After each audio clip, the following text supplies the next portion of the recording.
Tell me exactly what's happened. I just had a 12-year-old boy show up here at my front door asking for help. And he's said he just came from a neighbor's house, and we know there's been problems at this neighbor's house. He's emaciated, he's got tape around his legs, he's hungry, and he's thirsty. Hey guys, welcome back to my channel. Today we're going to be updating on the current situation with Ruby Franke and Jody Hildebrandt and the 8 passengers abuse situation. Last night, as some of you may be aware, the trial hearing for both Ruby and Jody went ahead, and I didn't get to see it. Most of you probably didn't get to see it either, because they had some technical difficulties and nobody was able to watch it. So apparently what happened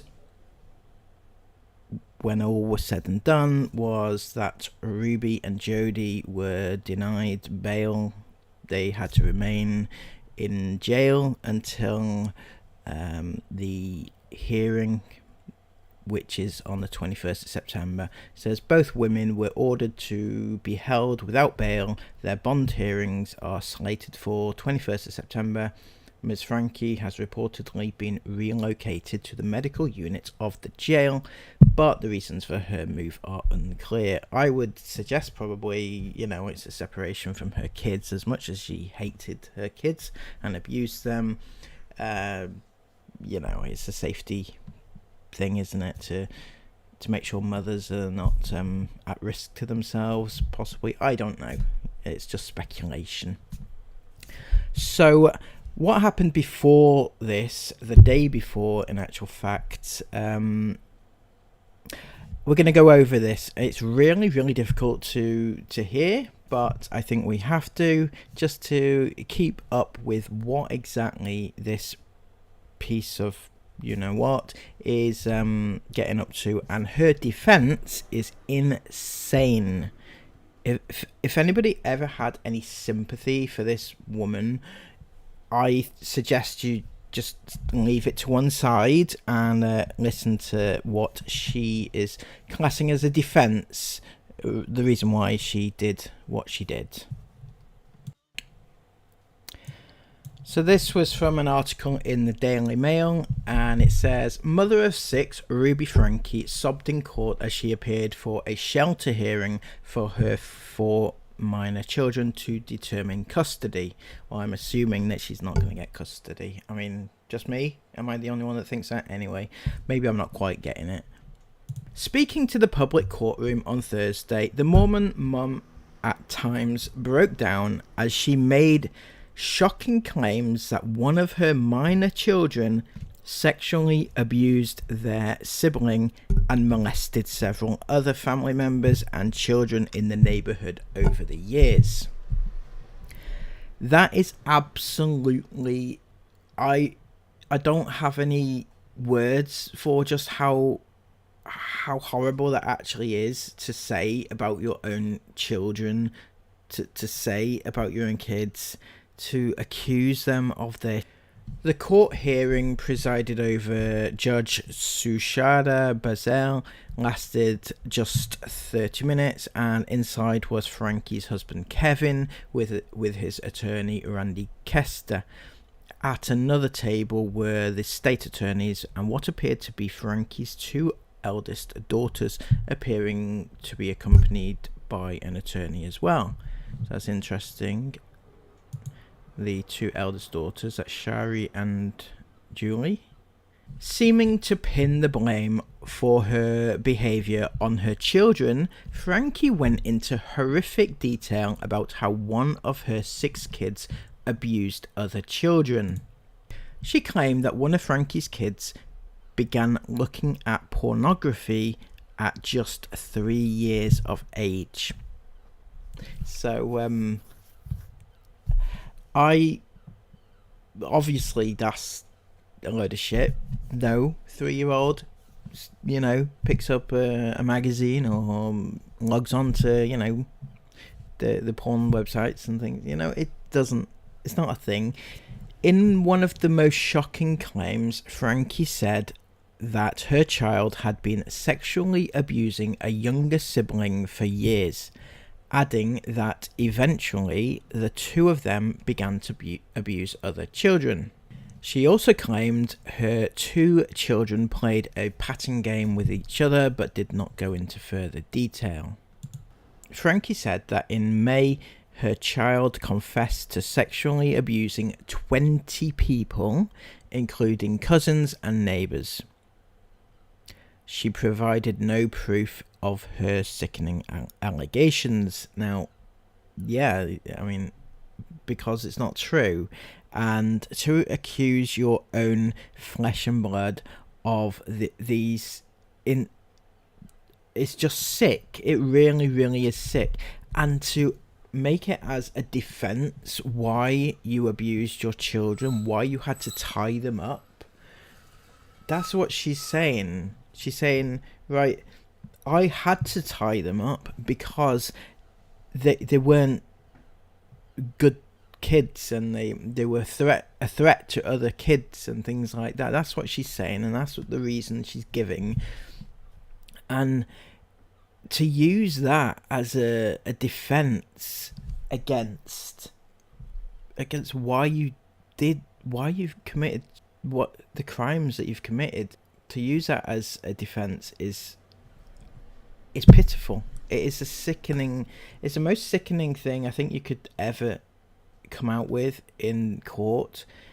It just goes to show what sort of mother she actually is, because in no way, shape or form do I think this is true, but even if it was true, no mother would throw their kids under the bus like that in a bid to protect themselves. And it makes it so much worse that it's not true, and she's throwing them under the bus so that she can get off. I'm actually in disbelief at this, honestly. The court went eerily silent after Ruby made the disturbing claims. The judge then said the alleged abusive child will need to be placed in a home with no other children. And this is the other thing.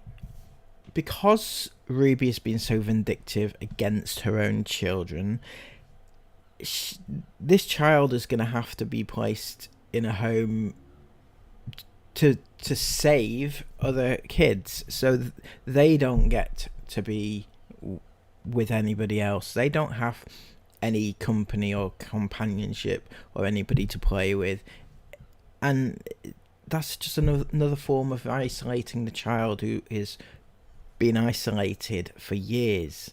Franke's husband Kevin, wearing a dark suit, sat at the table with his attorney, looking straight ahead as his wife made these sickening allegations. Now, one has to wonder what on earth was going through his mind as his wife of so many years had come out with such horrific claims against his own children. And there's no way he thinks that this is okay. No way. And if he stands by her after this, it's just no. I'm sorry, but no. Just in a surprising courtroom move, an attorney who was sitting in the public viewing area stood up and asked the judge to hear details about the molestation of another child because a mother of one of the alleged victims was in the courtroom. The judge denied the request, citing that details of the alleged abuse can be heard at a future time. So apparently one of the abuse victims' mothers was in the courtroom, and yeah, I still don't believe it. I'm sorry, no. Kevin Franke and his attorney Randy Keister left the courthouse about an hour later and gave no comment when asked if he believed his wife's shocking allegations. Keister said he's been instructed by the court not to comment to the press. Out of respect for the children involved, we have no comment. And that is as it should be. And I'm in disbelief. I honestly can't believe what I've read there. That's disgusting. And any any form of sympathy, if she had any, should be gone out the window and lock her up, throw away the key. I don't say anything to get yourself out of prison. You'll say anything, even making up crap about your kids in the most disgusting way, to get yourself off a charge. That is the most sickening thing I think you can do as a mother. Absolutely disgusting, and I'm disgusted. So if all that hasn't put you off, I need to take you through the 911 call, which was made by the neighbour of Jody Hildebrandt when the 12-year-old child escaped and came to him. And let's listen to this together. Quick warning, it's quite a hard listen, but it gives a very good insight into what actually happened. 911, the address of your emergency.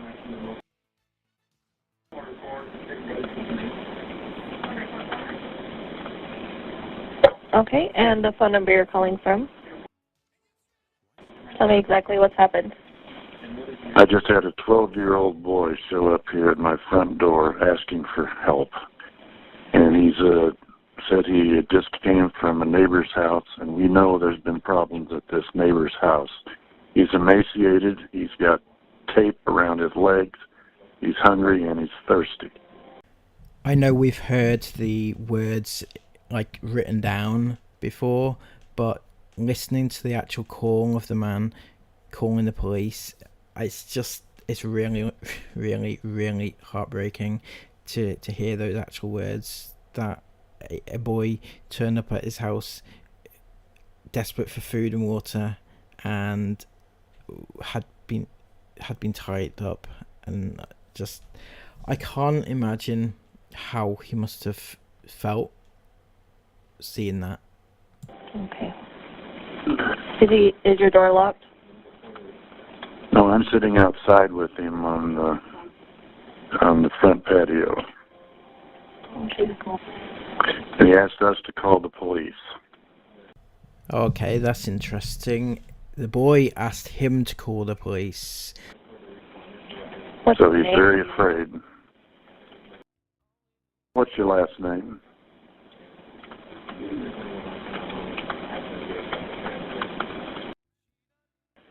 He's 12 years old. Yes. Okay, and can you ask him his date of birth? Can you tell me your birthday? Okay, and are the neighbors out of their home, or is anybody looking for them that you can see? No. Our homes are far enough away. I'm not sure. How did you get out of the house? Porch. He went out. He says you just left through the porch at the neighbor's house. Okay, so that's different to what's been reported. Everywhere has reported that he escaped through a window. He's saying that he actually escaped through a porch, or he left through a porch. Her name is Jody Hildebrand, and she lives 2 doors up the street. Out here in Cayenne, Yeah, out here in Cayenne, the houses are far apart, so he walked just under a block to get to our house. He rang my doorbell and asked me to call the police. Does he seem to be under the influence of drugs or alcohol? I don't think so, but he's very thirsty, and Need an ambulance? I don't think he needs an ambulance. I'll let the cops decide that, but his ankles are taped up, and he won't tell us why. He won't tell why his ankles are taped up. I can't.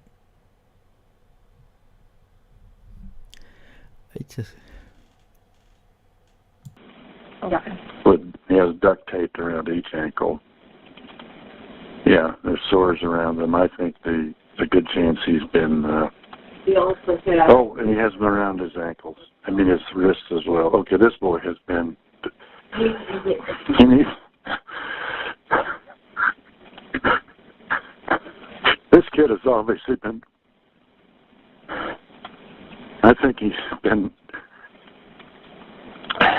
detained. He's obviously covered in wounds. That was the moment the guy realized the severity. He noticed the taping up of his wrists and arms and legs and ankles, and the wounds and the starvation, the fact he was hungry, and you could hear him in absolute distraught in tears. If you can't, my God. Okay. Let's get the paramedics headed over that way, okay? Oh, that's a good idea, too. Let's see. Has he told you where his mom or dad are? Haven't asked him that. Yeah. You know where your mommy is? I really got these things. Yeah, I'm sure that doesn't matter, son. Do you know where your mom and dad are? Well, actually, I don't know where my mom is, but I do know where my dad is. He's not anywhere here. Nowhere here. Okay. No, he doesn't seem to. He says he knows where his mom is, but... he doesn't know where his dad is. That's correct. I do know where my dad is. Is his mom home? He doesn't live. He just says he doesn't live around here. Okay.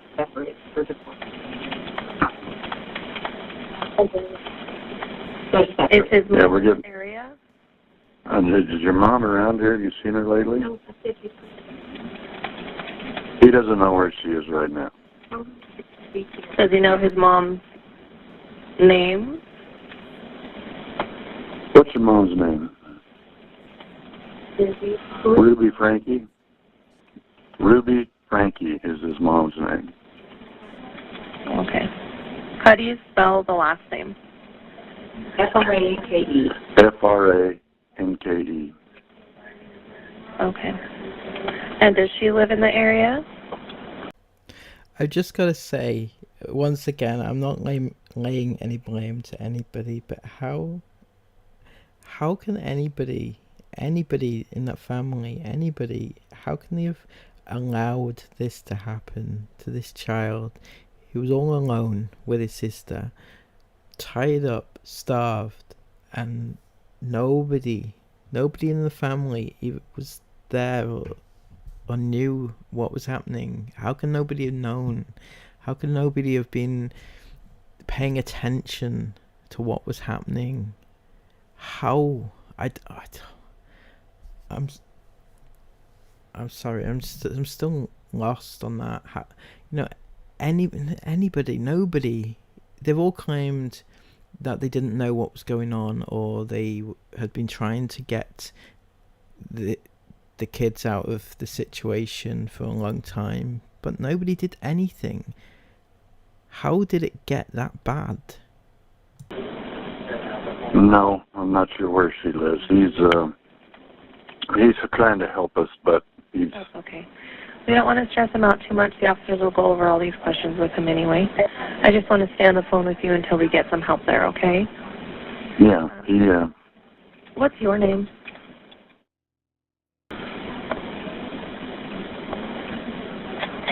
Can you ask him if any other children were in the home he came from? Okay. Was there any other kids up at Jody's house?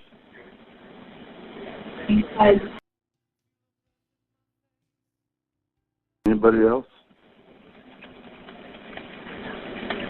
No, I couldn't tell there if he was confirming that his sister was there or denying it. I'm not sure.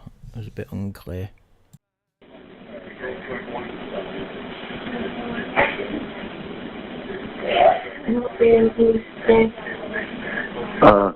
Yeah, this is the 30th of, the 29th of August. It'll be the 30th of August. I think that was him just asking what the date was. I mean, what's going on in that house? He doesn't know what date it is. Is he? How long has he just been holed up there for? 10 and 14, and they're still at this house. Are they tied up as well?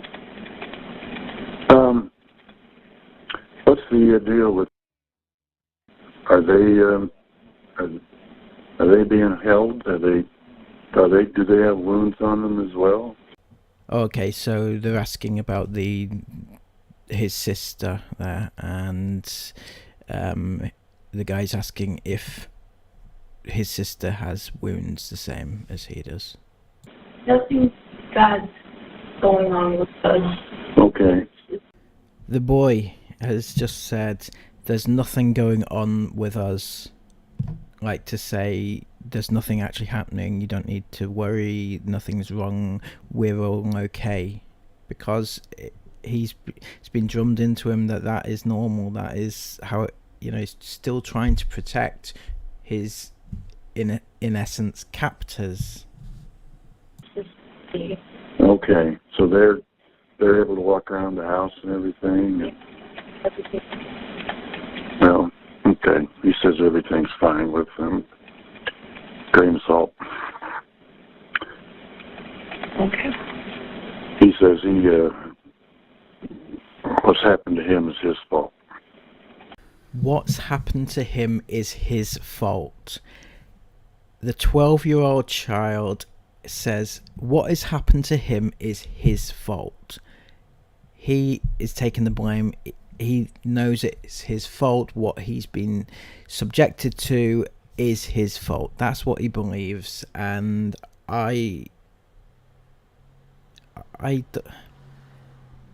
these two sick piece of shits need to be locked away forever. I don't really care what anybody thinks. That just needs to happen. This is horrible. That's not a problem. That's sad to hear.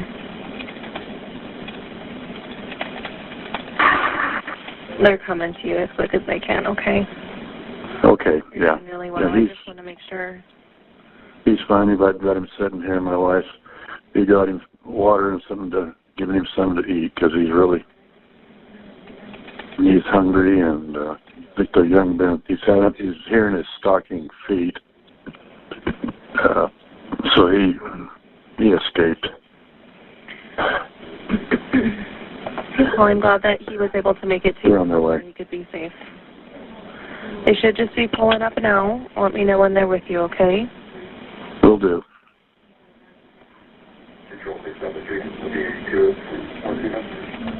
I hear a car, but they're not coming on the driveway. You did good. Enjoy that banana, okay?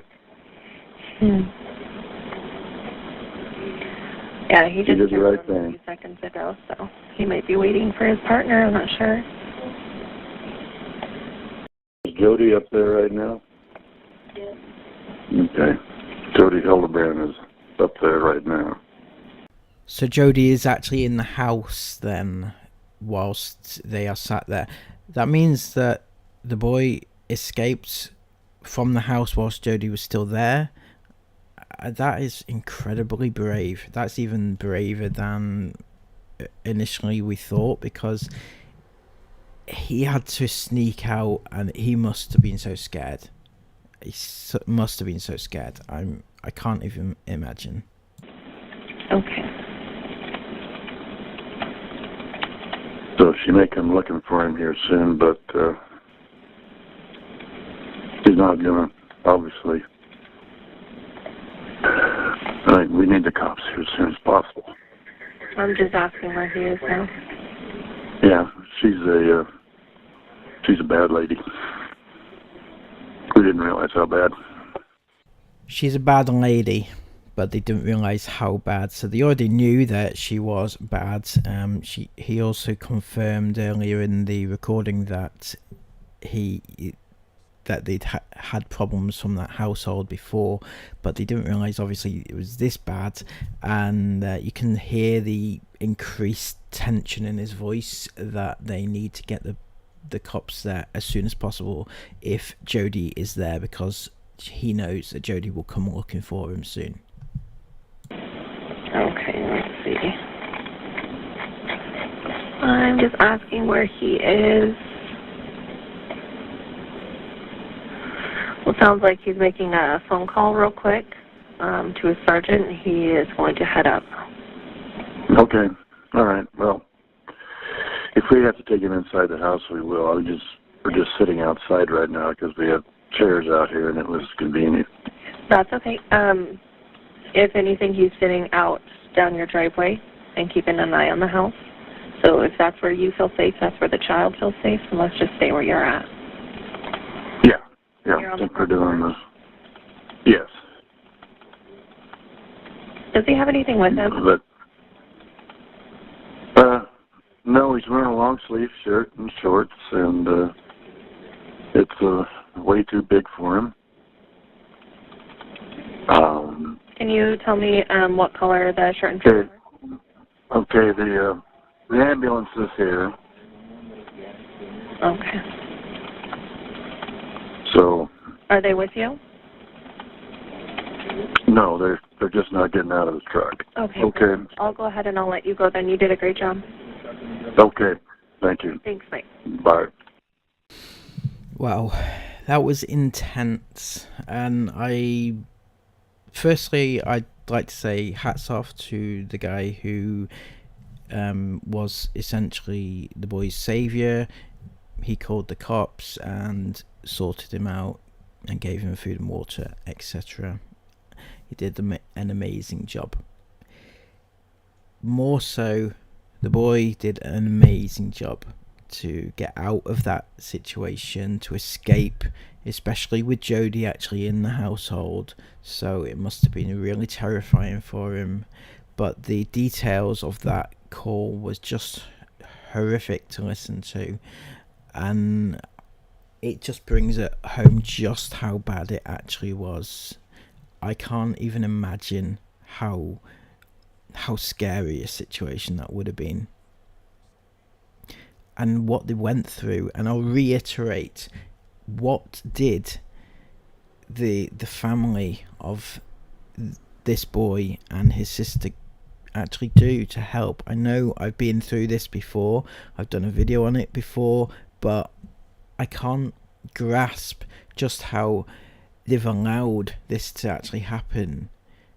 By all accounts, from what I can see, the area looks quite secluded. It looks like it's in the mountains, so they've got him out of the way and kind of locked up in like a basement or somewhere, a room in the house, and they're not feeding him or denying him privileges of eating. And it's disgusting and heartbreaking. So we'll leave it there, and I hope this hasn't been too intense for you. When new things come up, I'll try to cover them as soon as I can, and please, until next time, take care of yourselves. Give this video a thumbs up if you've appreciated it, and comment all your thoughts down below, please, and subscribe to the channel if you are new. Until next time, take care of yourselves, and bye bye.